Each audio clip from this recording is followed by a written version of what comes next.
بسم الله الرحمن الرحيم. السلام عليكم ورحمة الله وبركاته. معجزة الجمل مع النبي صلى الله عليه وسلم. كان بعض الأنصار عندهم جمل قوي جدا، فكان هذا الجمل يحرث الأرض ويقوم بأعمال كثيرة شاقة. وفي أحد الأيام هذا الجمل وثار ومنع أصحابه من الركوب على ظهره، فتركوا زرعهم خوفا من بطش الجمل الثائر، فلم يجر أحد على الاقتراب من هذا الجمل السائر، فذهبوا بسرعة إلى رسول الله صلى الله عليه وسلم فقالوا: أنقذنا يا رسول الله، وقد هاج الجمل وثار ونخاف منه ولا نعرف نسقي الزرع. فأوشك الزرع على التلف والهلاك، فقال لهم النبي صلى الله عليه وسلم: تعالوا معي لنرى ماذا حدث لهذا الجمل. فذهب النبي صلى الله عليه وسلم وكان الجمل ما زال غاضبا وثائر، فقالوا للنبي صلى الله عليه وسلم: إنا نخاف عليك أن يؤذيك هذا الجمل.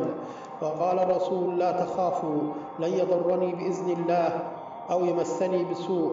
فدخل النبي صلى الله عليه وسلم إلى الحديقة، فنظر الجمل إلى النبي صلى الله عليه وسلم، فتحول من الشراسة إلى الهدوء والرقة، وأقبل على النبي صلى الله عليه وسلم، واشتكى من كثرة إرهاقه في العمل في الأرض.